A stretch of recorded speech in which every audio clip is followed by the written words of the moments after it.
So, just like always, the mortgage broker connects the family with a lender and a mortgage, making his commission. The family buys a big house. The lender sells the mortgage to the investment banker,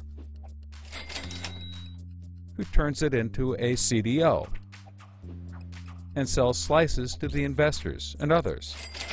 This actually works out nicely for everyone and makes them all rich.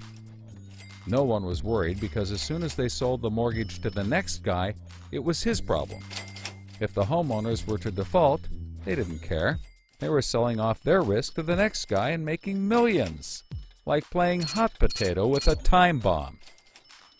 Not surprisingly, the homeowners default on their mortgage, which at this moment is owned by the banker.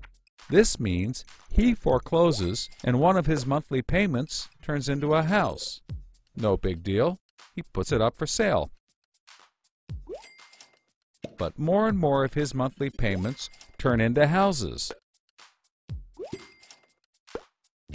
Now there are so many houses for sale on the market, creating more supply than there is demand, and housing prices aren't rising anymore. In fact, they plummet. This creates an interesting problem for homeowners still paying their mortgages. As all the houses in their neighborhood go up for sale, the value of their house goes down, and they start to wonder why they're paying back their $300,000 mortgage when the house is now worth only $90,000. They decide that it doesn't make sense to continue paying, even though they can afford to, and they walk away from their house. Default rates sweep the country, and prices plummet. Now the investment banker is basically holding a box full of worthless houses. He calls up his buddy the investor to sell his CDO, but the investor isn't stupid and says, no thanks. He knows that the stream of money isn't even a dribble anymore. The banker tries to sell to everyone, but nobody wants to buy his bomb. He's freaking out because he borrowed millions, sometimes billions of dollars to buy this bomb, and he can't pay it back. Whatever he tries, he can't get rid of it. But he's not the only one. The investors have already bought thousands of these bombs.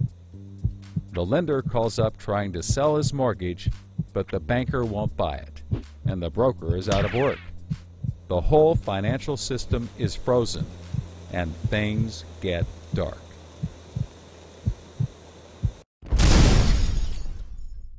Everybody starts going bankrupt. But that's not all. The investor calls up the homeowner and tells him that his investments are worthless. And you can begin to see how the crisis flows in a cycle. Welcome to the crisis of credit.